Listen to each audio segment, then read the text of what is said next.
Stewardship, as I understand it, is managing something that you're responsible for. And I feel that as Christians, we are called to manage God's kingdom on earth. And I feel that when Sharon Morgan and I teach 4th through 6th grade Sunday school, we are empowering them to further God's kingdom as they begin to reach other people. It's a win-win situation. They ask questions that provoke us to think harder, and as we take care of them, they are taking care of us in turn. I love teaching Sunday school. It's my favorite thing to do, and I think it's very much a part of what stewardship is. Everything we have or own, God entrusted to us. It is a loan, and we will be judged on how we manage that loan. Action is the voice of our faith. We are ambassadors to Christ, of Christ, to non-believers in our sphere of influence.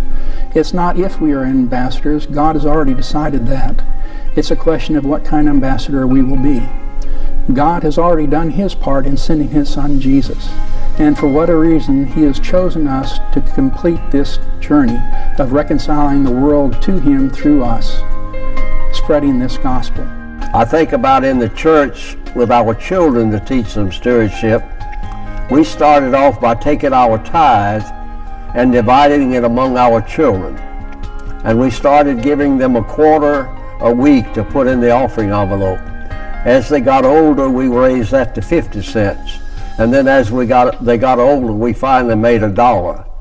And of course, by then they were teenagers in school and began to earn their income in various jobs, and we encouraged them to give. So stewardship to me means involving your whole life in being blessed and being a blessing to others under the grace of God. That puts the spiritual tone on me.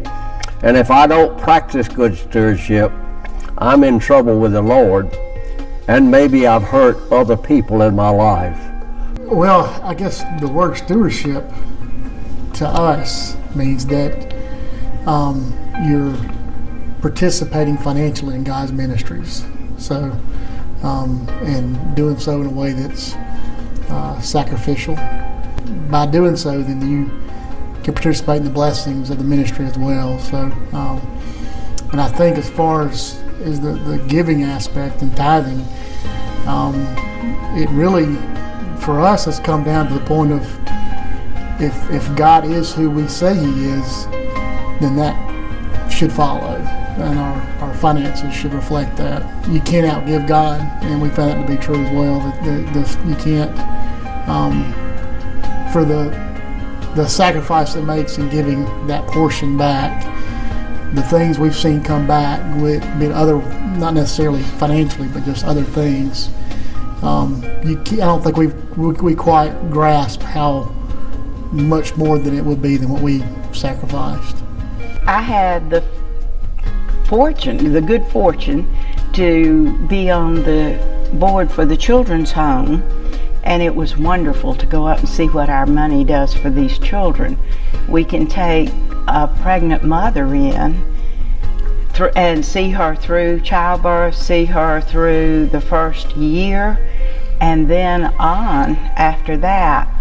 I've talked to children who have grown up in the children's home and then gone on to college to come back to be a counselor at the children's home. We do so much, and for me, it's very important to remember what the scripture said.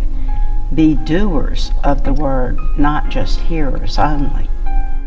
When we joined the church, we made a commitment to God and to the church that we would give of our gifts, our talents, and whatever else that we might be able to do to support the church. So these are the things that are important to me, is that without our gifts, the church does not succeed. The church is, to me, is like any business, and I've been in business a long time. It has to have an income to succeed. And so therefore, when we give of our gifts, we're supporting the church that our forefathers were had the future to look forward to build this beautiful place for us, and now it is up to us to maintain it and carry it forward. I remember growing up and I learned how to give by my mother and from my mother. When I grew up, my mom did her budget every year, and I remember typing it out for her on our old word processor, and at the top of her budget, not at the bottom, was her stewardship. And that is the first time as a child that I learned about giving to the church and giving back to God. So I learned from an early age that that was important, and I've always remembered that through my life. And what I know about that now as an adult is my mom was a single mom with two young girls who were, of course, probably more demanding than we should have been, as many of our children are. We were very active and had a lot of wants and a lot of needs.